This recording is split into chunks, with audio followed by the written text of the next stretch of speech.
Next जो chapter number 12 है आप लोगों का, चैप्टर नंबर 12 है ये केपीके की बुक में ना। और जो आपके में पंजाब के स्टूडेंट्स हैं जो एमडी कैट वगैरह दे रहे हैं, उन्होंने उनकी जो बुक्स हैं उसमें चैप्टर नंबर 13 है ये, ठीक है ना। और चैप्टर नंबर 13 का जो टाइटल है वो बेसिकली करंट इलेक्ट्रिसिटी है, यानी इसका जो टाइटल है वो करंट इलेक्ट्रिसिटी है। केपीके और इंजीनियरिंग के स्टूडेंट्स की तो पूरा चैप्टर ही इंक्लूड है, लेकिन जो पंजाब के स्टूडेंट्स हैं उनके कुछ टॉपिक्स इसमें इंक्लूड नहीं है। पंजाब के बच्चों ने जो टॉपिक्स पढ़ने, तकरीबन पूरा चैप्टर ही बनता है, कुछ एक दो टॉपिक छोड़कर जो टॉपिक्स पढ़ने हैं उनके मैं नाम लिख देता हूँ। इसमें सबसे पहले आप लोगों ने जो टॉपिक पढ़ना है वो कह रहा है करंट को आप लोग डिस्कस करेंगे, यानी करंट की बेसिक चीजें। आप देखिए जब उसने बोला ना करंट को डिस्कस करें, तो करंट को आप कितना डिस्कस करें, करंट की क्या टाइप पढ़ें, क्या करंट थ्रू मेटेलिक कंडक्टर्स पढ़ें या ड्रिफ्ट वेलोसिटी पढ़ें, जिसका मतलब है वो सारा ही आपको पढ़ना पड़ जाएगा जो शुरू स्टार्ट में जितना भी करंट के बारे में लिखा हुआ है। उसके बाद जो है वो ओहम्स लॉ उसने मेंशन किया हुआ है, ओहम्स लॉ को आप लोगों ने पढ़ना है। फिर रेजिस्टेंस एंड रेजिस्टिविटी वगैरह पढ़नी है, रेजिस्टेंस और रेजिस्टिविटी के टॉपिक एमडी कैट वाले बच्चों का है। इसके बाद ईएमएफ एंड पोटेंशियल डिफरेंस का टॉपिक है। इसके बाद आपके पास किरशॉफ के दोनों रूल्स भी हैं, किरशॉफ रूल्स। जो पंजाब की बुक है उसमें इनको किरशॉफ रूल्स लिखा हुआ है, और आपकी जो केपीके की बुक है इसमें किरशॉफ लॉ लिखा हुआ है, ठीक है ना, वर्ड सिर्फ चेंज हुआ है। इसके अलावा आप लोगों ने रजिस्टर्स के कम्बिनेशन पढ़ने, और हम लोगों ने अभी कैपेसिटर के भी कम्बिनेशन नहीं पढ़े हुए, हम लोगों ने उन कम्बिनेशन के एमसीक्यू किए हैं, कम्बिनेशन को सॉल्व करना नहीं स्टार्ट किया हुआ। तो हम इसमें साथ में कैपेसिटर के कम्बिनेशन भी लफ्ज लिख लेते हैं।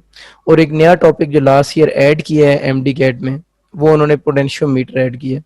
आपको पास पेपर में पोटेंशियोमीटर का कोई क्वेश्चन नजर नहीं आएगा, क्योंकि पोटेंशियोमीटर जो है वो नया टॉपिक उन्होंने ऐड किया है।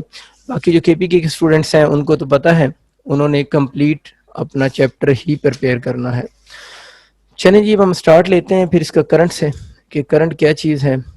चलें सबसे पहले तो बात कर लेते हैं थोड़ी सी इलेक्ट्रोस्टैटिक और करंट इलेक्ट्रिसिटी पे, फिर आगे चलते हैं। हमने पहले इलेक्ट्रोस्टैटिक पढ़ी और अब हम करंट इलेक्ट्रिसिटी पढ़ने लगे हैं, ठीक है। इलेक्ट्रोस्टैटिक में आपको याद होगा हम लोगों ने बात ये की थी कि इलेक्ट्रोस्टैटिक में जो चार्ज होता है वो रेस्ट की स्टेट में होता है, यानी अगर हम इलेक्ट्रोस्टैटिक की बात करें तो इलेक्ट्रोस्टैटिक में जो चार्ज होगा वो रेस्ट की स्टेट में होगा। और जो करंट इलेक्ट्रिसिटी है इसका शायद आप लोगों ने अदर नेम भी याद किया होगा। करंट इलेक्ट्रिसिटी का जो अदर नेम होता है उसे हम इलेक्ट्रोडायनेमिक्स भी कहते हैं। Current electricity is also called electrodynamics. Electrodynamics इसका मतलब ये हुआ कि इस ब्रांच के अंदर जो चार्ज की मोशन होगी, इलेक्ट्रोस्टैटिक में तो चार्ज रेस्ट में होगा, करंट इलेक्ट्रिसिटी जो है वो और इलेक्ट्रोडायनेमिक्स में चार्ज मोशन में होगा, चार्ज की मोशन होगी। लेकिन चार्ज की कौन सी मोशन होगी, चार्ज की मोशन ऐसी चार्ज की मोशन होगी जो कि विद कांस्टेंट वेलोसिटी होगी। ये बात आप लोगों ने याद रखनी है कि करंट इलेक्ट्रिसिटी में हम चार्ज की उस मोशन को डिस्कस करते हैं जो विद कांस्टेंट वेलोसिटी हो। कांस्टेंट वेलोसिटी होने का मतलब यह है कि एक्सेलरेशन क्या हो, जीरो हो।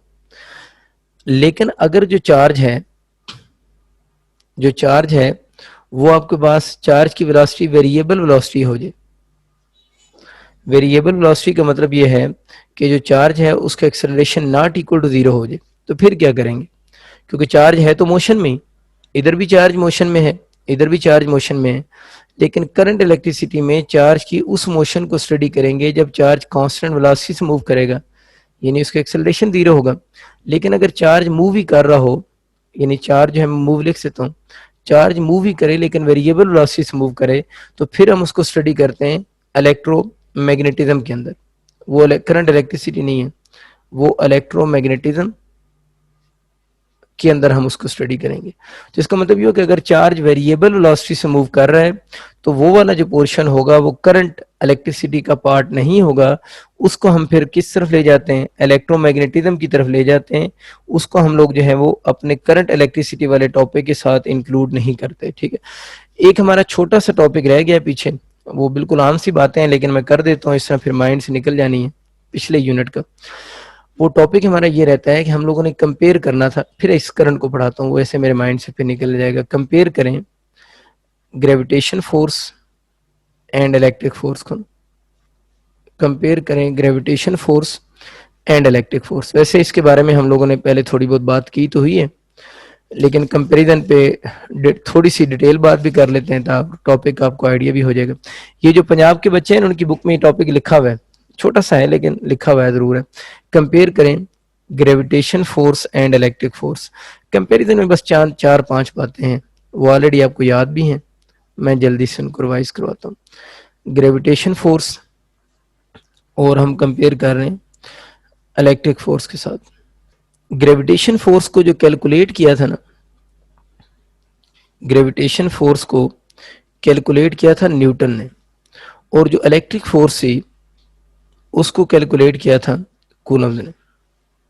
ठीक है ना, इस फोर्स को कैलकुलेट किया था किसने? कूलम्ब ने कैलकुलेट किया था।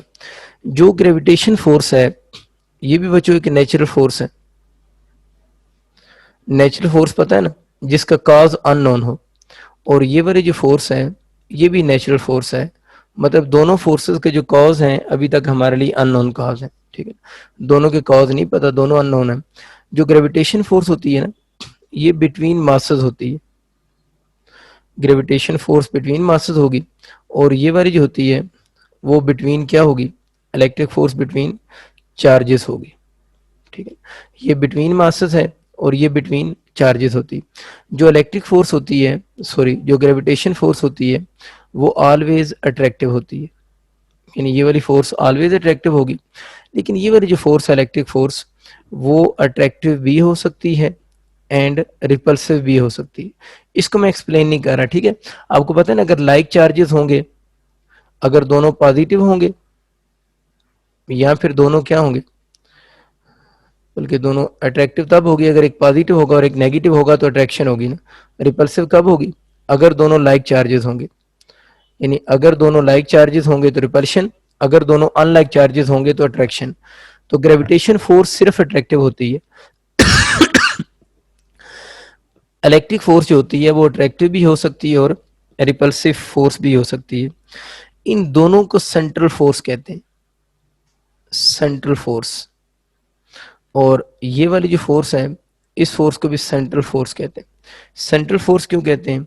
ये एक्ट करती है, act along line joining their centre, act along line joining their centres. ठीक है, तो इस वजह से इन दोनों फोर्सेस को हम सेंट्रल फोर्सेस कहते हैं, कि बोथ आर सेंट्रल फोर्सेस हैं, क्योंकि दोनों forces act along the line joining their centres. ठीक है, कि दोनों उस लाइन के अलोंग एक्ट करेंगी जिस जो उनके सेंटर को ज्वाइन करेगी। अच्छा, फिर याद रखना है कि बोथ फोर्सेस आर कंजर्वेटिव, ये भी कंजर्वेटिव फोर्स है। कंजर्वेटिव फोर्स का मतलब क्या होता है? पोटेंशियल एनर्जी इसकी भी क्या करती है? एग्जिस्ट करती है। पता ना, पोटेंशियल एनर्जी होना सिर्फ कंजर्वेटिव फोर्स की प्रॉपर्टी होती है। ग्रेविटेशनल पोटेंशियल एनर्जी पढ़ते हो ना, तो कंजर्वेटिव फोर्स है। इसी तरह ये वाली जो फोर्स है ये भी कंजर्वेटिव फोर्स है। अगर दोनों ये कंजर्वेटिव फोर्सेस हैं तो इसकी भी पोटेंशियल एनर्जी एग्जिस्ट करेगी। आप लोगों ने पढ़ा है ना, इलेक्ट्रोस्टैटिक पोटेंशियल एनर्जी, आप लोगों ने लफ्ज सुना है। अगर इलेक्ट्रोस्टैटिक पोटेंशियल एनर्जी है तो इसका मतलब है कि दोनों के अंदर ये वाला कंसेप्ट एग्जिस्ट करता है कि बोथ आर कंजर्वेटिव फोर्सेस। अच्छा, ग्रेविटेशन फोर्स जीएफ और इलेक्ट्रिक फोर्स ये इलेक्ट्रिक फोर्स। ठीक है, ग्रेविटेशन फोर्स का जो फार्मूला होता है F is equal to G m1 m2 over R square. m1 और m2 पता है ना आपको, मासेस हैं, और r उन दोनों के दरमियान में डिस्टेंस है। इलेक्ट्रिक फोर्स के q1 q2 over R square. इन दोनों में देखें 1 ओवर आर स्क्वायर आता है। 1 ओवर आर स्क्वायर आने का मतलब है both obey inverse square law, both obeys inverse square law, के जो दोनों हैं वो ओबे करती हैं किसको?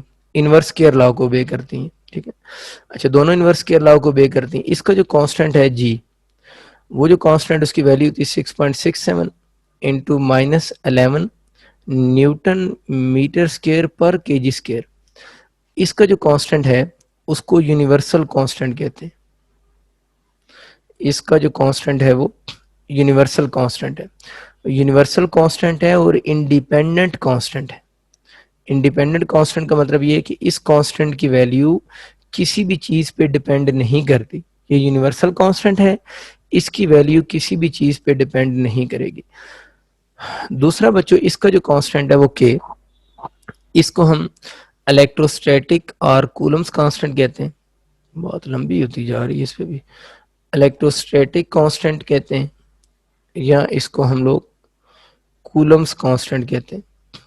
तो ये इलेक्ट्रोस्टैटिक कांस्टेंट या कूलम्स कांस्टेंट, इसकी वैल्यू 9 इंटू पावर 9 और न्यूटन मीटर स्क्वायर पर कूलम स्क्वायर होगी। उसमें पर केजी स्क्वायर, इसमें पर कूलम स्क्वायर होगी। ठीक है, अब आपको समझ आ गया है, इसमें पावर 9 आ रही है, इसमें पावर -11 आ रही है, तो जो k है उसकी वैल्यू ग्रेटर है किससे? g से।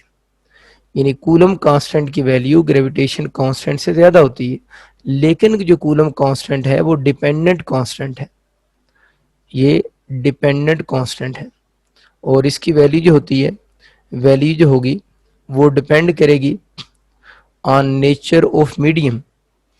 इसकी वैल्यू डिपेंड करती है नेचर ऑफ मीडियम के ऊपर। इसके ऊपर मेरा पूरा लेक्चर है 2 दिन का कूलम्स लॉ का।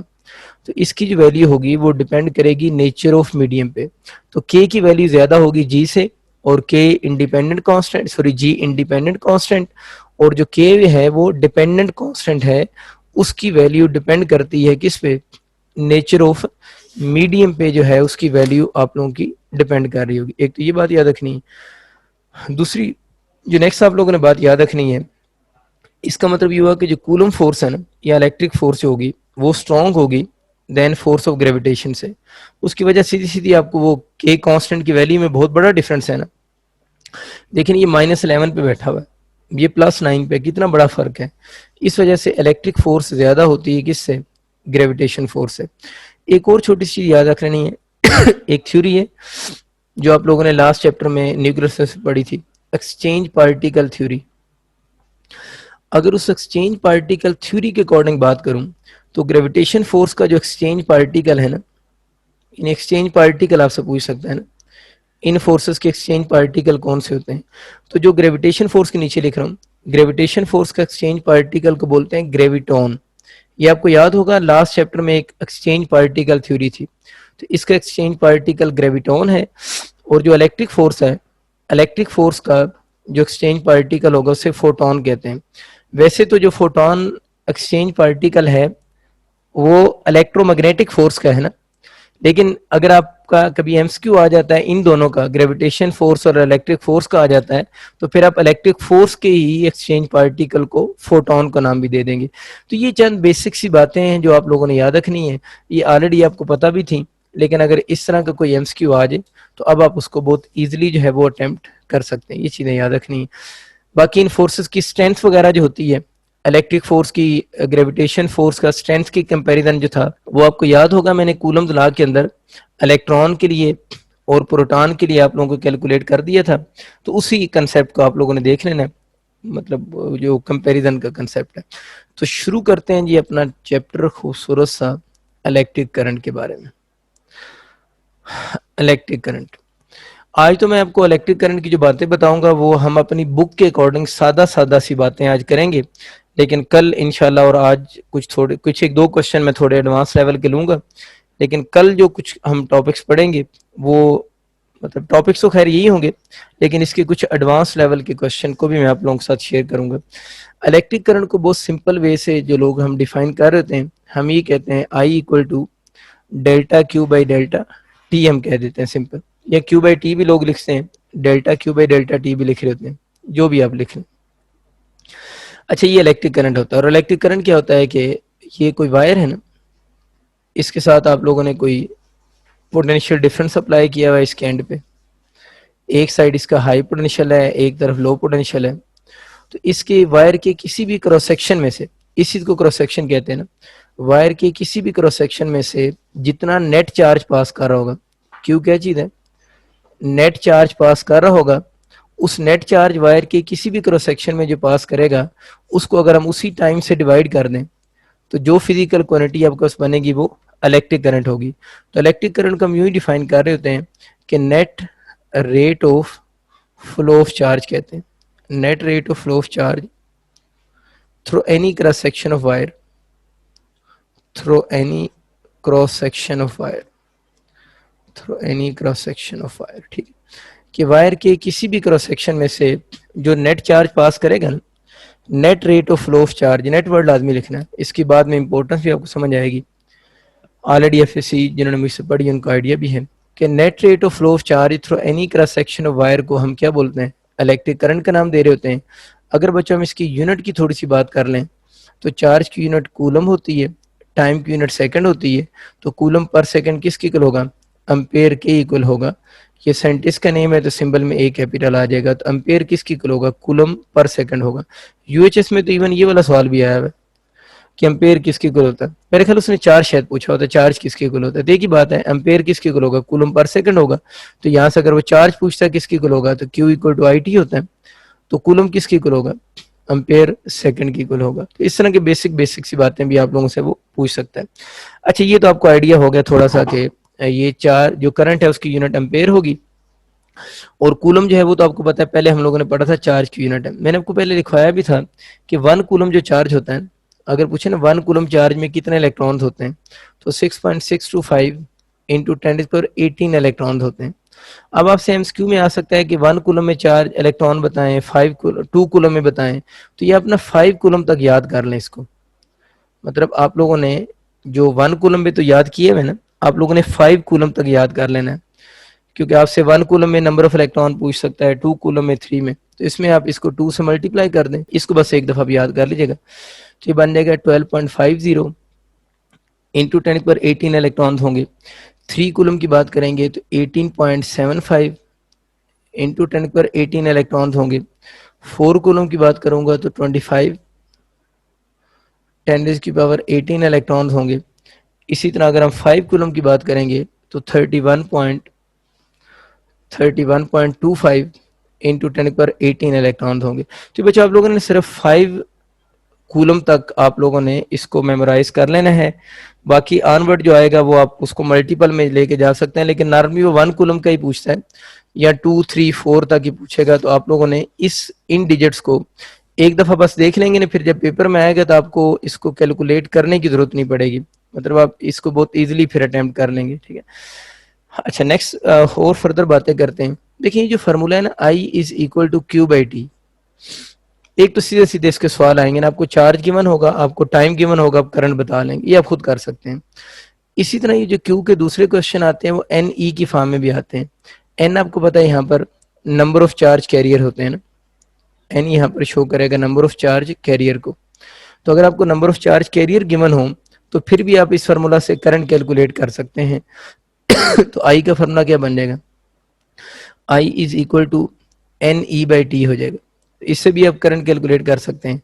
समटाइम ऐसा होता है कि आपको number of charge carrier calculate करने का सिर्फ क्वेश्चन आ जाता है, मैं इसके साथ पीपी लफ्ज लिख सा जाता हूँ, आप लोगों ने खुद सॉल्व करना, ठीक है।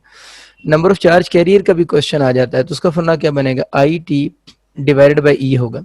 अब एक चीज जरा ध्यान समझे, क्योंकि नीचे जब ई आता है ना, तो 1/e जब आता है तो इसको सॉल्व करना काफी मुश्किल होता है, क्योंकि ई होता है 1.6 इंटू पावर -19, ये तो सॉल्व करना बहुत मुश्किल है। आप इसको याद कर लें कि जब भी रेसिप्रोकल में ई आएगा उसका आंसर 6.625 इंटू पावर 18 ही बनेगा।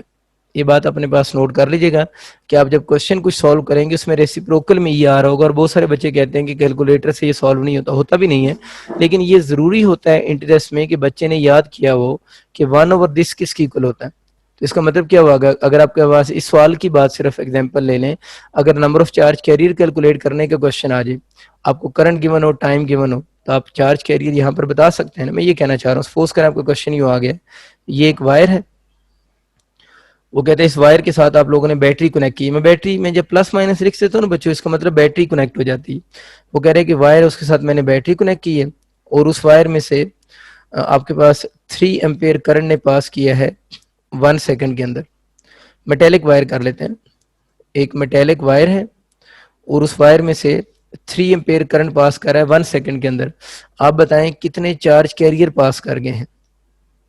एक मेटेलिक वायर में 3 एम्पेयर करंट ने पास किया 1 सेकंड के अंदर, आप लोगों ने बताना है कितने चार्ज कैरियर पास कर गए। तो यहाँ से चार्ज कैरियर निकालेंगे, तो नंबर ऑफ चार्ज कैरियर की क्या फॉर्मूला होता है, आई कितना वो बता रहा है 3 एम्पेयर टाइम कितना कह रहा है 1 सेकंड, डिवाइडेड बाय अब ई आ रहा है ना, क्योंकि मेटेलिक वायर के अंदर चार्ज कैरियर फ्री इलेक्ट्रॉन्स होते हैं।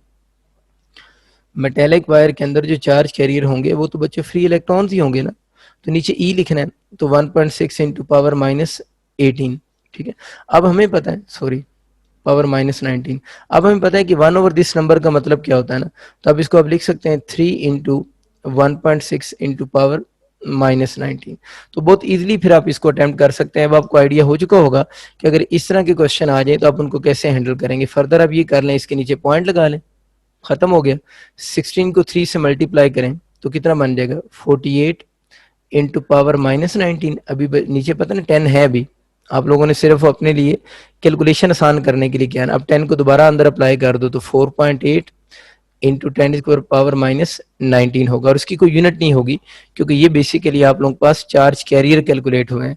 तो ये बच्चों आप लोगों ने बात सीखी कि 1 ओवर ई लिखने से आपको, मेरे ख्याल में मैंने रॉन्ग लिखी इसको, 1 ओवर ई की जगह उसकी वैल्यू लिखेंगे ना, हमने इसको उल्टा कर दिया, 3 उसी तरह ही आ जाएगा। ये जो 1 ओवर ई लिखा हुआ है, 1 ओवर ई की जगह पर क्या आ जाएगा 6.625 आएगा ना, मैंने तो वही दोबारा लिख दिया था, इंटू पावर प्लस 18 होगा ना, 6.625 इंटू पावर प्लस 18। और अभी हम लोगों ने 6.625 को 3 से मल्टीप्लाई करना सीखा तो है ना, तो इसका आंसर आ जाएगा 18.75 इंटू पावर 18। ये बात आपको समझ आ गई नहीं, ये तो वो मैंने ई को एज इट इज लिख दिया था ना।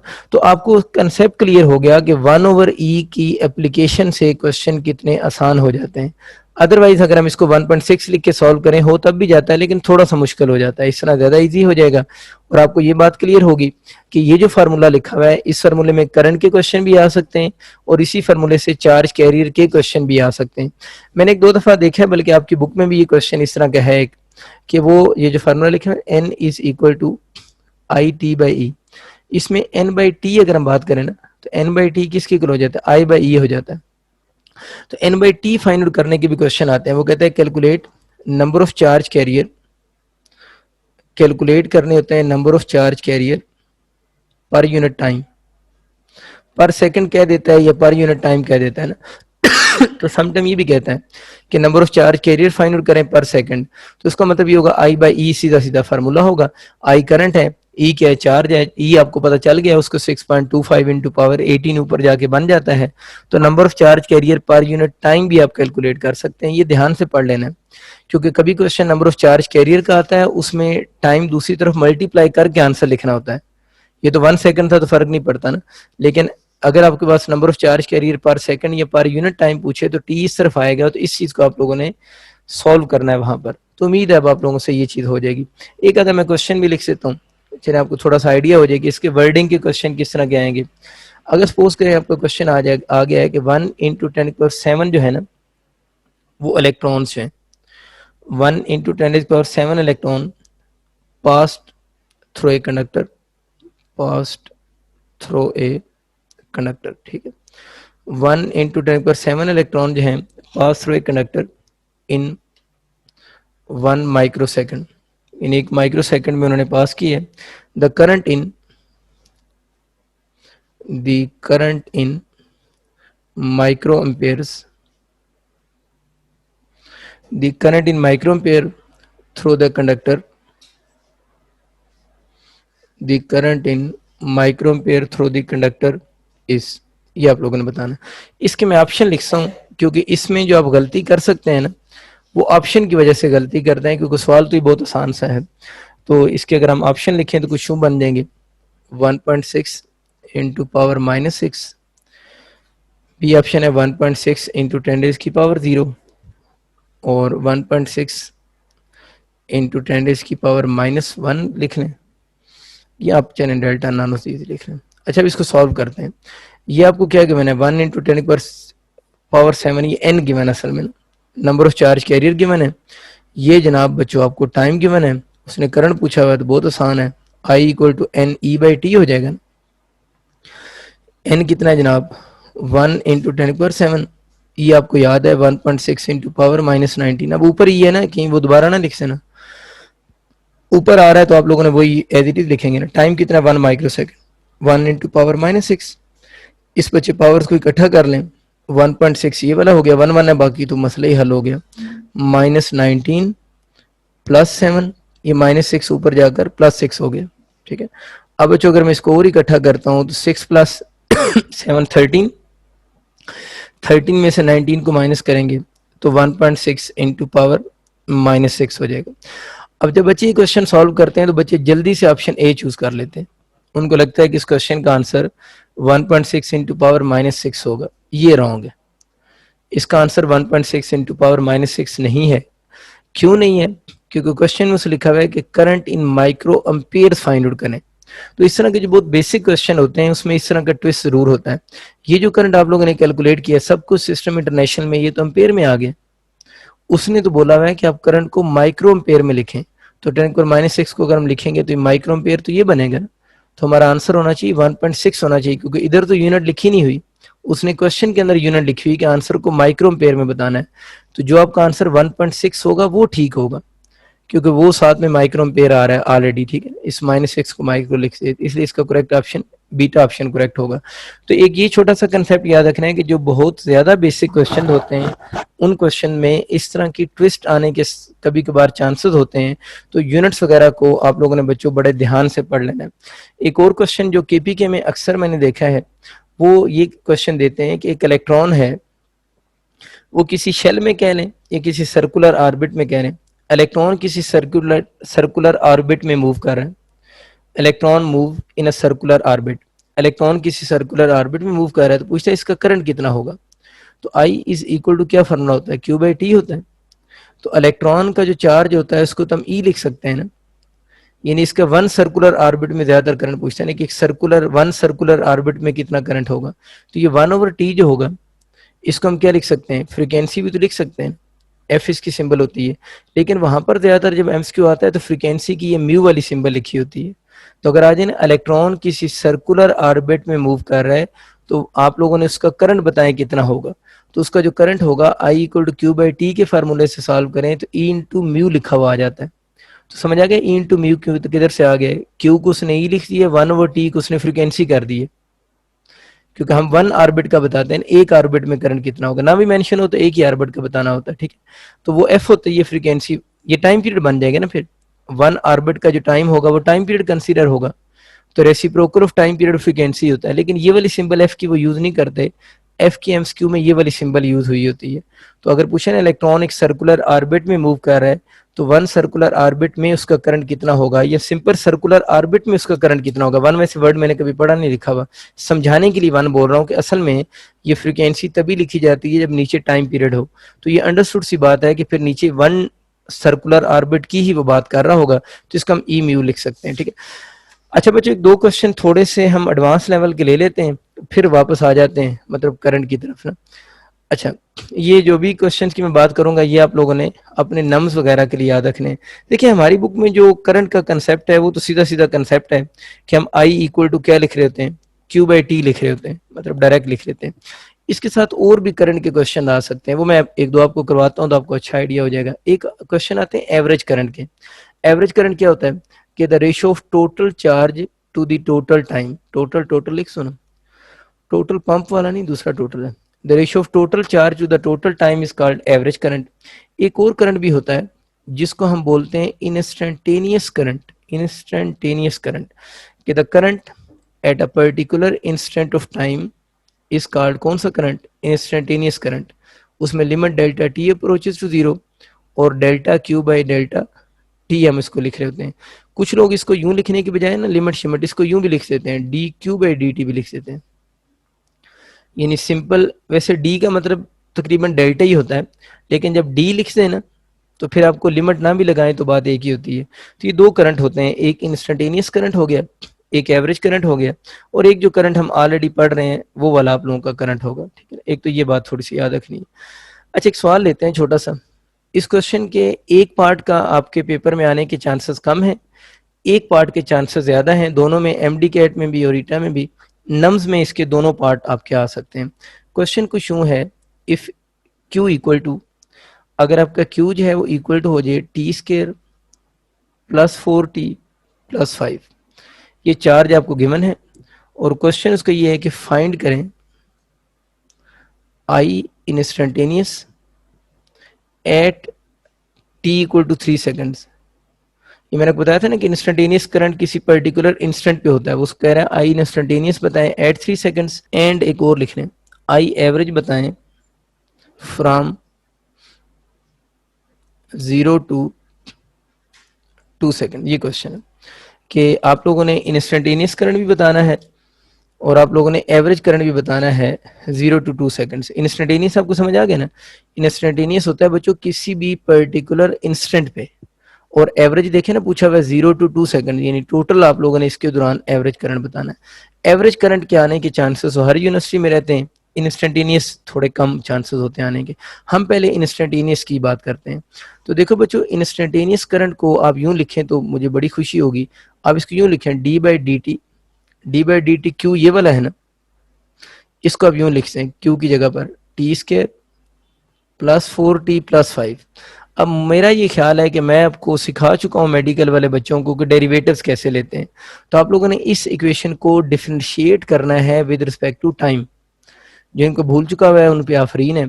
इसको डिफरेंशिएट करें, जब टी को डिफरेंशिएट करेंगे इसके रिस्पेक्ट से, तो क्या बताया था, ये पावर शुरू में आएगी, तो 2 शुरू में आ गया, टी उसी तरह लिखेंगे और इसमें से -1 करेंगे, यानी इसका डेरिवेटिव जब लेंगे ना विद रिस्पेक्ट टू टाइम, तो पावर शुरू में टी उसी तरह ही और पावर में से 1 माइनस। अब अगले की बारी, इसके अगले की पावर क्या है, टी की पावर नहीं लिखी तो 1 है ना, इस पावर को शुरू में लेकर आएंगे तो 4 को 1 से मल्टीप्लाई करेंगे 4 ही रहेगा, और उसी तरह टी लिखेंगे और 1 में से 1 माइनस कर, यानी पावर जितनी भी होती है उसमें से 1 माइनस करते हैं। 2 थी तो फिर 1 माइनस किया, 1 थी तो फिर 1 माइनस कर दिए।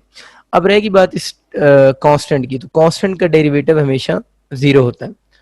तो अब आपको कांस्टेंट का डेरिवेटिव 0 का मतलब ये है कि कांस्टेंट में कोई चेंज नहीं आती। तो आपका जो इंस्टेंटेनियस करंट यहाँ से बना, वो बच्चों आपके पास क्या उसकी इक्वेशन बन गई 2t 2-1, और प्लस क्या हो जाएगा 4 खाली रह जाएगा, क्योंकि ये टी रेज की पावर 0 किसकी इक्वल हो जाएगी 1। तो इसकी इक्वेशन बन गई 2t+4। उम्मीद आपको समझ आ रहा होगा। अब हम इंस्टेंटेनियस करंट जो कैलकुलेट करना है वो किस पे कैलकुलेट करना है, एट 3 सेकंड्स, यानी 3 सेकंड्स पे जो टाइम होगा ना, यानी यू करंट फ्लो करता हुआ जा रहा है, जब 3 सेकंड हुए ना, क्लियर करो बात, 3 सेकंड का ये मतलब नहीं है कि 0 to 3 सेकंड। 3 सेकंड का मतलब है घड़ी चल रही है, आपका से 1 सेकंड गुजरा, 1.5 सेकंड गुजरे, 2 सेकंड गुजरे, 2.5 सेकंड गुजरे, 2.9 सेकंड गुजर गए। जैसे ही स्टॉप वॉच पे 3 सेकंड शो होगा ना, वो 3 सेकंड वो पर्टिकुलर इंस्टेंट होगा। जैसे ही उस पर 2.9 सेकंड के बाद 3 सेकंड बजते जाएंगे, उस वक्त आप जो करंट नोट करेंगे वो इंस्टेंटेनियस करंट होगा। तो t इक्वल टू 3 सेकंड का मतलब 0 से 3 सेकंड नहीं है, वो जो 2.9 सेकंड के बाद अगला सेकंड आना है ना, जिसको हम 3 बोलेंगे, 2.9 सेकंड के बाद अगला जो सेकंड आना है जिसको 3 बोलेंगे, वो जो छोटा सा मतलब 3 सेकंड वाला इवेंट होगा, उस टाइम पे जो करंट होगा वो आप लोगों के पास जो इंस्टेंटेनियस करंट होगा। तो 3.1 पे कौन सा होगा, 3.1 पे 3 नहीं होगा, 3.1 पे डिफरेंट करंट होगा। अभी हम 3 सेकंड वो इवेंट है जो 2.9 के बाद अगला इवेंट आता है। उम्मीद है आपको बात मेरी समझ आ गई होगी। अच्छा जी, इंस्टेंटेनियस करंट एट 3 सेकंड बताना है, तो 2 इंटू 3+4 हो गया, तो ये कितना बन गया 6+4 10 एम्पेयर। इसका मतलब ये हुआ कि इस सर्किट में जो इंस्टेंटेनियस करंट होगा वो 10 एम्पेयर होगा। ये क्वेश्चन आप लोगों ने नम्स वगैरह के लिए, या जो कोई इंजीनियरिंग का बच्चा है क्लास में, तो वो तैयार कर लें। आप लोगों ने इसको एमडी कैट या ईटा में इसके आने के चांसेस कम होते हैं। ईटा वालों को भरोसा कोई नहीं होता, वो कुछ भी दे सकते हैं, लेकिन बात बहुत आसान सी है, मैंने आपको इसकी करना ये सिखा दी हुई चीज़ें। अब जो बात हो रही है वो हमारे लिए बड़ी इंपॉर्टेंट है कि एवरेज करंट कैलकुलेट करें। एवरेज करंट कैलकुलेट जब करेंगे तो उसका फॉर्मूला हम delta Q by delta T लिख रहे हैं। तो एवरेज करंट कैलकुलेट करने के लिए Q2 माइनस Q1, चलिए यूं ही लिख देता हूँ, और T2 माइनस T1 हो जाएगा, यानी total charge by total time. तो डेल्टा लिखा है तो Q2 माइनस Q1 और T2 माइनस T1 हो जाएगा। अब Q2 और Q1 का क्या चक्कर है ना, देखिए आपके पास जो टाइम है वो 0 to 2 सेकंड है ना, 0 to 2 सेकंड है। तो Q2 निकालने के लिए इसको कैपिटल क्यू चलें लिखने, आगे जो कैपिटल क्यू चला रहे हैं, इस फॉर्मूले से Q2 बनाने के लिए, क्योंकि ये क्या लिखा हुआ है Q2 माइनस Q1, इस फॉर्मूले में Q2 का मतलब यहाँ पर कितने सेकंड है, 2 सेकंड पे जो चार्ज होगा ना वो Q2 होगा, और 0 सेकंड पे जो चार्ज होगा वो Q1 होगा।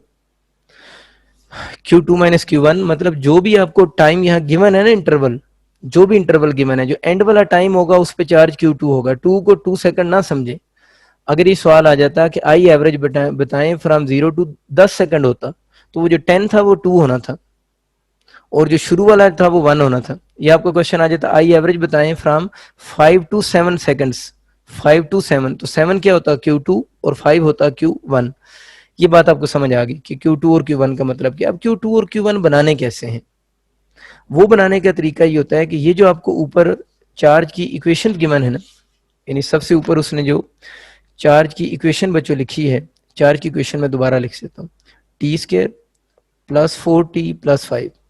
इसमें अब आप लोगों ने अगर Q2 बनाना है तो Q2 बनाने के लिए आप लोगों ने t की जगह पर कितना पुट करना है, 2 सेकंड पुट करना है। क्यों 2 सेकंड पुट करना है, क्योंकि इस सवाल में जो दूसरा टाइम है वो है ही 2 सेकंड्स।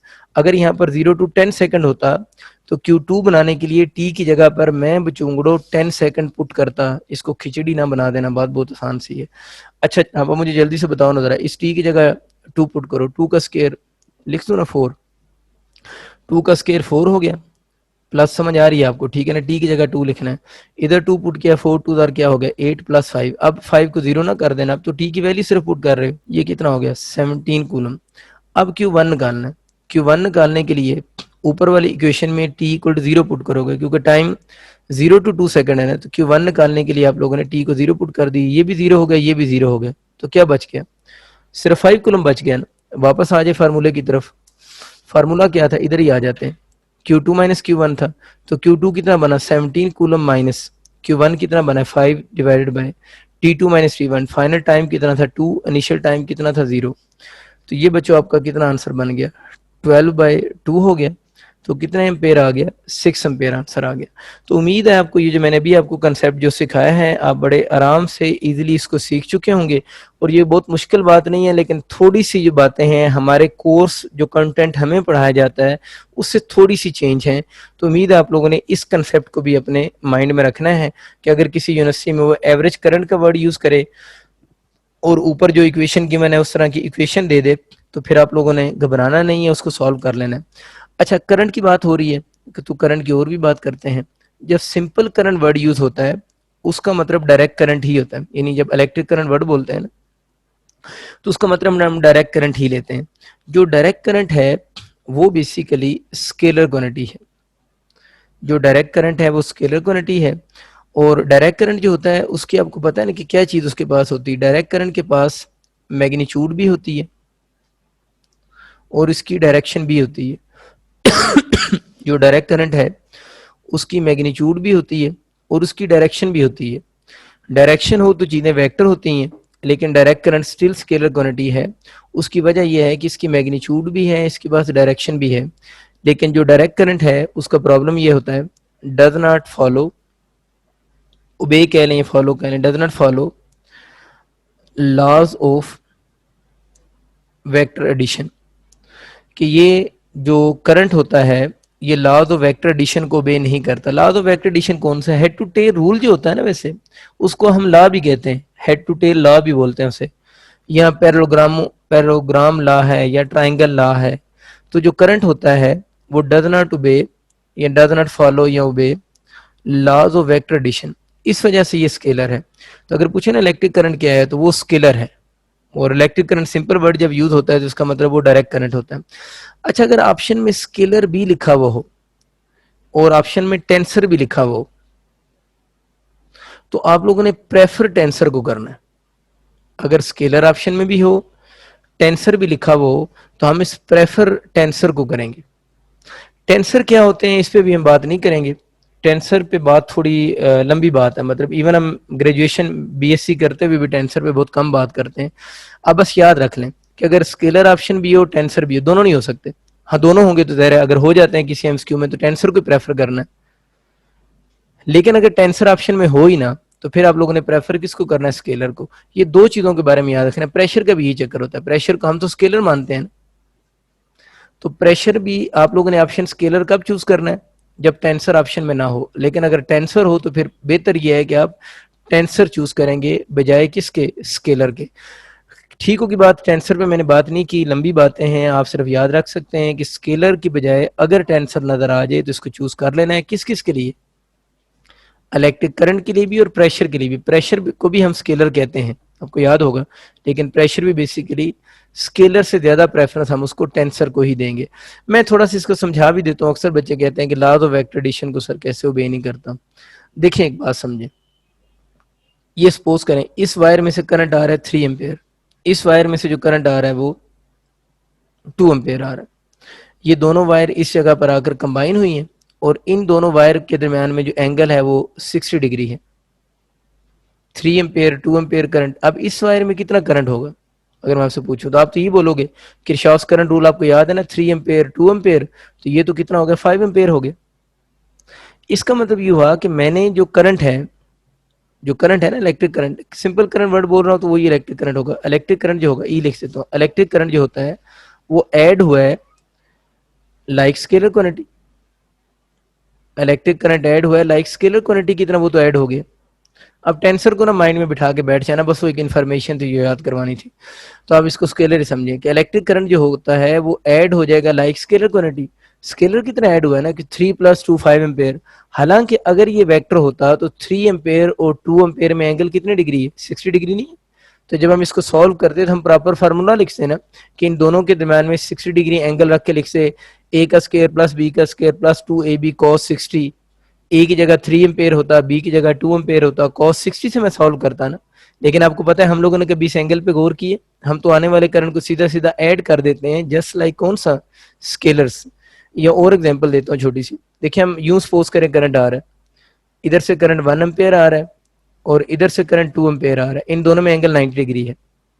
और आपका इस तरफ करंट कितना जा रहा होगा, तो आप बोलेंगे इस तरफ करंट कितना जा रहा है 3 एम्पेयर। तो क्या हम इस एंगल को कंसिडर करते हैं, हमारा इस एंगल के साथ कोई तल्लक ही नहीं है। इसका मतलब ये हुआ जो करंट है वो नो इफेक्ट ऑफ एंगल, जो इलेक्ट्रिक करंट होता है ना इसके ऊपर नो इफेक्ट ऑफ एंगल। उम्मीद है आपको बात मेरी समझ आ रही होगी। नो इफेक्ट ऑफ एंगल, इसमें एंगल का कोई इफेक्ट नहीं होता, क्योंकि ये तो उसी तरह ऐड होता है जिस तरह कौन ऐड होते हैं, स्केलर्स ऐड होते हैं। तो स्केलर्स का भी एंगल के साथ तो कोई तल्लक नहीं है ना। देखिए एक मास है, ये एक मास है, आप इसके साथ एक दूसरी मास रख के इन दोनों को मेजर करें, तो ये सपोज करें 1 kg की है, ये ये भी सपोज करें ये 2 kg कर लें, ये 1 kg की कर लें, तो कितने kg बना, 3 kg बना। इस मास को इसके ऊपर रख के मेजर करें तब भी तो 2 kg बनेंगे। इसको इस तरफ रख के मेजर करें, सॉरी ऊपर रख के मेजर करेंगे तब भी 3 kg होगा, इधर रख के मेजर करेंगे तब भी 3 kg होगा। तो मास स्केलर है, तो स्केलर की जो एंगल चेंज करने से उसको कोई फर्क नहीं पड़ता, वेक्टर को जरूर फर्क पड़ता है। वेक्टर में ये एंगल मैटर करते हैं, तो करंट में ये एंगल मैटर नहीं कर रहे। करंट जो होता है वो एंगल पे डिपेंड नहीं कर रहा। तो इसका मतलब ये हुआ कि जो करंट है वो एक स्केलर क्वांटिटी है और करंट को हम ऐड करते हैं जस्ट लाइक कौन सा स्केलर्स की तरह ऐड कर रहे होते हैं। करंट्स को हम ऐड करने के लिए जो आपका रूल है, वो जो प्रॉपर रूल्स हैं उनमें से कोई भी रूल करंट के ऊपर हम लोग अप्लाई नहीं करते। ये एक छोटी सी इन्फॉर्मेशन सी जो बच्चों आप लोगों ने माइंड में रखनी। अब अगर हम फर्दर थोड़ा सा अपने टॉपिक को आगे प्रोसीड करें तो हम आ जाते हैं टाइप्स ऑफ करंट के ऊपर। टाइप्स ऑफ करंट की अगर हम बात करें तो करंट की दो बेसिक टाइप आपके पास होती हैं, एक आपका डायरेक्ट करंट होता है और एक आपको पता है आपका अल्टरनेटिंग करंट होता है। एक डायरेक्ट करंट और एक अल्टरनेटिंग करंट। अच्छा, डायरेक्ट करंट की अगर हम बात करें तो एक ऐसा करंट होता है जिसकी जो डायरेक्शन जो होती है रिमेन सेम, इसकी डायरेक्शन हमेशा सेम रहती है, इसकी जो डायरेक्शन होती है वो चेंज हो रही होती है। तो मेजर जो फर्क है एसी और डीसी में वो डायरेक्शन क्या है, इसकी डायरेक्शन सेम रहती है इसकी जो डायरेक्शन है वो बार बार आपके पास इसकी डायरेक्शन चेंज हो रही होती है। जो डीसी करंट होता है ना इसकी फर्दर 2 टाइप्स होती हैं। एक आप लोगों ने पढ़ा हुआ है जिसका हम बोलते हैं स्टेडी स्टेट डीसी, और एक आप लोगों ने पढ़ा हुआ है जो मैंने लास्ट टाइम भी पढ़ाया था इसलिए मैं इसको थोड़ा जल्दी से अब रिपीट रिवाइज करवाऊंगा, एक पल्सेटिंग डीसी होता है। स्टेडी स्टेट डीसी जो होता है ना इसकी मैग्नीट्यूड भी and direction both are constant. जो स्टेडी स्टेट डीसी होता है इसकी मैग्नीट्यूड एंड डायरेक्शन दोनों कांस्टेंट होती हैं। और अगर इस स्टेडी स्टेट डीसी का मैं ग्राफ बनाऊं तो इसका ग्राफ कुछ यूं बनता है, करंट वर्सेस टाइम यूं ग्राफ होगा। यानी स्टेडी स्टेट डीसी की ना मैग्नीट्यूड चेंज होती है ना डायरेक्शन चेंज होती है, दोनों कांस्टेंट रहते हैं। और इस करंट की मैंने आपको बताया भी था पिछले लेक्चर में, कैपेसिटर पढ़ाते हुए फ्रीक्वेंसी 0 होती है। जो पल्सेटिंग डीसी होता है ना, पल्सेटिंग डीसी की जो मैग्नीट्यूड होती है ना बच्चों वो वेरिएबल होती है, डायरेक्शन इसकी भी कांस्टेंट ही होती है। यानी जो पल्सेटिंग डीसी होता है, देखिए ना डीसी होने के लिए क्या जरूरी है, डायरेक्शन सेम रहे, तो डायरेक्शन इसमें भी सेम है, डायरेक्शन इसमें भी कांस्टेंट, कांस्टेंट मतलब सेम ही है। और अगर हम इस पल्सेटिंग डीसी का ग्राफ बनाएं तो इसका ग्राफ करंट वर्सेस टाइम कुछ यूं बनता है, ये करंट वर्सेस टाइम इसका ग्राफ है, लेकिन इसकी फ्रीक्वेंसी जीरो नहीं होती। और ये जो चीज कुछ लोग समझते हैं डायरेक्शन चेंज हो रही है ये बेसिकली मैग्नीट्यूड चेंज हो रही थी। अगर किसी करंट में एक जैसे आपको हाफ नजर आए ना, एक जैसे हाफ को छोड़ दें, आप यूं समझें कि अगर वो करंट सिर्फ मीन पोजीशन से ऊपर हो या सिर्फ नीचे हो तो फिर वो डीसी होता है। लेकिन अगर ऐसा करंट हो जो मीन पोजीशन से ऊपर भी हो नीचे भी हो तो वो एसी होगा। तो मैं इस एसी करंट की बात करता हूँ। ये आपको सबको याद है कि एसी करंट का ग्राफ है। अगर ये बच्चों एसी करंट का ग्राफ है तो ये तो मीन पोजीशन से ऊपर भी है और नीचे भी है। इस एसी करंट के बारे में आप लोगों ने बातें ये याद रखनी है, मैं इधर लिख देता हूँ कि जो एसी करंट आप लोगों का, इसकी मैग्नीट्यूड तो चेंज हो रही है और इसकी ये मैग्नीट्यूड चेंज होती है, ये जो चीज़ है ये एरो बार बार मैग्नीट्यूड है। इसकी मैग्नीट्यूड के बारे में पूछे ना तो आप लोगों ने लफ्ज़ याद रखना है कॉन्टिन्यूसली चेंज होती है, यानी इसकी जो मैग्नीट्यूड है वो कॉन्टिन्यूसली चेंज होती है। तो अगर इसकी डायरेक्शन के एमसीक्यू आ जाए, इसकी डायरेक्शन के बारे में आपका क्या ख्याल है, तो इसकी डायरेक्शन ये एक साइकिल बना हुआ है ना, ये एक प्लस माइनस मिलाकर कितने साइकिल है, एक साइकिल है। इस जगह पर डायरेक्शन चेंज हो रही है। इसका मतलब ये कि डायरेक्शन कब चेंज होती है, जब पॉजिटिव जो है वो नेगेटिव में कन्वर्ट होता है ना, जब पॉजिटिव हाफ नेगेटिव हाफ में कन्वर्ट होगा तो डायरेक्शन चेंज होगी। इसका मतलब ये कितने साइकिल हैं, एक साइकिल है। वन साइकिल में जो डायरेक्शन है, अगर पूछता है कितनी दफा चेंज होगी, तो डायरेक्शन वन टाइम चेंज होगी। बहुत छोटा मैंने लिख दिया, उम्मीद आपको सुन के समझ आ गया होगा कि एक साइकिल में जो, अगर हम डायरेक्शन की बात करें तो एक साइकिल में डायरेक्शन वन टाइम चेंज होती है और इस जगह पर चेंज हो रही है। तब जब इसका एमसीक्यू आता है ना इसकी मैग्नीट्यूड, तब बोलते हैं मैग्नीट्यूड कॉन्टिन्यूसली चेंज होती है। इन वर्ड्स पे गौर करें, मैग्नीट्यूड कॉन्टिन्यूसली चेंज होगी, डायरेक्शन कैसे चेंज होगी, तो आप लोगों ने याद रखना है डायरेक्शन पीरियोडिकली चेंज होगी। और पीरियोडिकली चेंज का मतलब मैंने बता दिया है कि एक साइकिल में इसकी डायरेक्शन एक ही दफा चेंज होगी। और वो कब चेंज होगी, जब पॉजिटिव हाफ किस में, नेगेटिव हाफ में कन्वर्ट होगा। जो एसी करंट है, अगर इसकी नेचर की बात करें, डीसी करंट की नेचर की तो हम लोगों ने बात कर ली है। अगर एसी करंट की नेचर की बात करें कि ये स्केलर है या वेक्टर है, तो आप लोगों ने एसी करंट को जो प्रेफर करना है ना, वो आप लोगों ने फेजर प्रेफर करना है। लेकिन अगर फेजर ऑप्शन में ना हो तो फिर आप लोगों ने इसको वेक्टर चूज कर लेना है। वेक्टर के साथ वैसे अगर अच्छा वर्ड एक लिखा होता है रोटेटिंग वेक्टर, तो अगर रोटेटिंग वेक्टर लफ्ज लिखा हो तो ज्यादा अच्छा है। तो एसी करंट जो होता है वो बाय नेचर फेजर होता है। अगर फेजर ऑप्शन में ना हो तो आप रोटेटिंग वेक्टर चूज कर लेंगे। अगर रोटेटिंग वेक्टर भी ऑप्शन में ना हो तो फिर आप मजबूर हैं कि आप क्या चूज करें, वेक्टर ऑप्शन आप चूज कर लें। तो ये इनकी नेचर के बारे में बातें याद रखनी है। बाकी अगर हम इस एसी करंट की फ्रीक्वेंसी की बात कर लेते हैं, तो जो एसी करंट होता है उसकी फ्रीक्वेंसी आपको पता है नॉट इक्वल टू जीरो होती है। और पाकिस्तान में तो जो एसी करंट आ रहा है उसकी फ्रीक्वेंसी 50 हर्ट्ज उसकी फ्रीक्वेंसी होगी।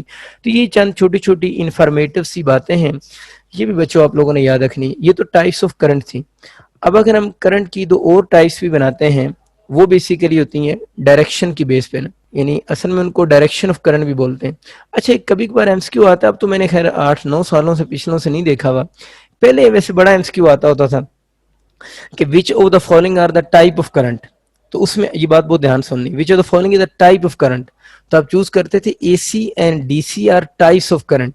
फिर एक एमसीक्यू आ रहा था कि which of the following are the direction of current. तो ये जो हम लफ्ज बोलते हैं ना इलेक्ट्रॉनिक करंट और कन्वेंशनल करंट, तो ये टाइप्स ऑफ करंट वैसे नहीं है, ये बेसिकली डायरेक्शन ऑफ करंट है, conventional current and electronic current.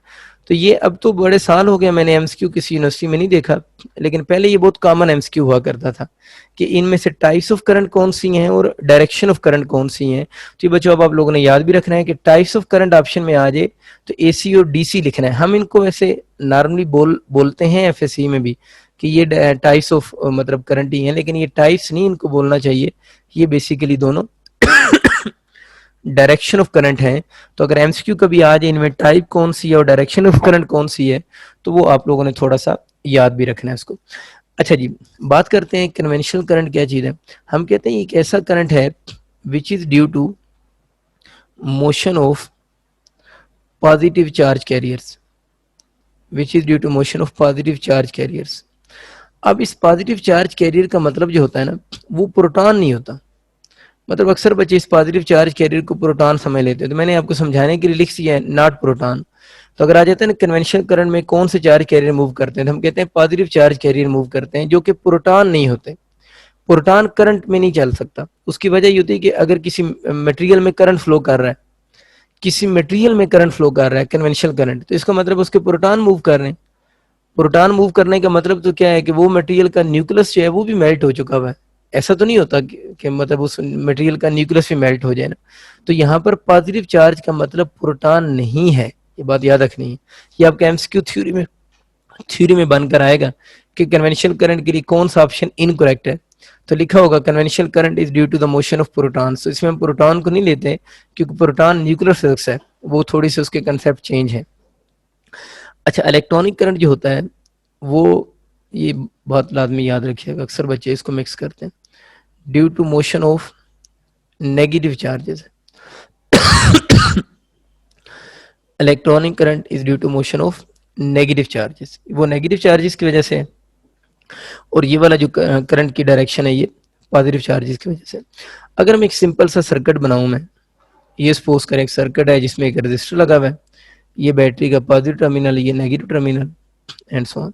अब ये जो करंट होता है ना कन्वेंशनल करंट, ये due to motion of positive charges की वजह से होता है।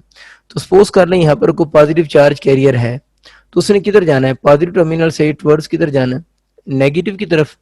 तो कन्वेंशनल करंट की जो डायरेक्शन होती है ना, कन्वेंशनल करंट की जो डायरेक्शन होगी वो आप लोगों ने याद रखना है कि वो बेसिकली हाई पोटेंशियल से लो की तरफ जाएगा। वही पॉजिटिव चार्ज कैरियर है ना, तो पॉजिटिव से नेगेटिव की तरफ जाएगा। तो इसकी डायरेक्शन जब आपसे पूछेगा तो हाई पोटेंशियल से टुवर्ड्स लो पोटेंशियल होगी। लेकिन इसी की डायरेक्शन का एक स्पेशल केस आता होता है, यानी इसी की डायरेक्शन का एक स्पेशल केस ये आता होता है कि इसकी डायरेक्शन आपसे पूछता है विद इन बैटरी किधर होगी। कन्वेंशनल करंट की डायरेक्शन का अगर एमसीक्यू आ जाए तो आप बोलोगे हाई पोटेंशियल से टुवर्ड्स लो पोटेंशियल होगी। लेकिन इसका स्पेशल केस आ रहा होता है इसकी डायरेक्शन विद इन बैटरी किधर होगी। तो विद इन बैटरी देखें, लूप ने तो या पाथ ने तो कंप्लीट होना होता है ना, लूप या जो पाथ है उसने कंप्लीट होना होता है। तो विद इन बैटरी इसकी जो डायरेक्शन होगी वो लो पोटेंशियल से टुवर्ड्स हाई पोटेंशियल होगी। तो उसकी डायरेक्शन लो पोटेंशियल से टुवर्ड्स किधर आ रही होगी, हाई पोटेंशियल उसकी डायरेक्शन बन रही होती। तो ये थोड़ा ख्याल रख लेना है कि जब जनरल एमसीक्यू आए सिर्फ डायरेक्शन पूछे तो आप लोगों ने हाई टू लो चूज करना है, यानी पॉजिटिव चार्ज कैरियर इधर आ रहे हैं नेगेटिव की तरफ, लेकिन लूप ने कंप्लीट होना है। तो विद इन द बैटरी अगर वर्ड यूज कर ले तो विद इन द बैटरी इसकी डायरेक्शन जो होगी वो लो पोटेंशियल से टुवर्ड्स हाई पोटेंशियल होगी। इसी तरह बच्चों अगर हम इलेक्ट्रॉनिक करंट की बात करें तो इलेक्ट्रॉनिक करंट को अगर हम देखते हैं पॉजिटिव नेगेटिव टर्मिनल, ठीक है। अब ये करंट होता है due to negative charge carrier. देखें कोई नेगेटिव चार्ज कैरियर अगर है सर्किट में तो उसने तो बैटरी के पॉजिटिव टर्मिनल की तरफ जाना है ना। अगर कोई नेगेटिव चार्ज कैरियर है तो उसने तो किसकी तरफ अट्रैक्ट होना है, पॉजिटिव की तरफ।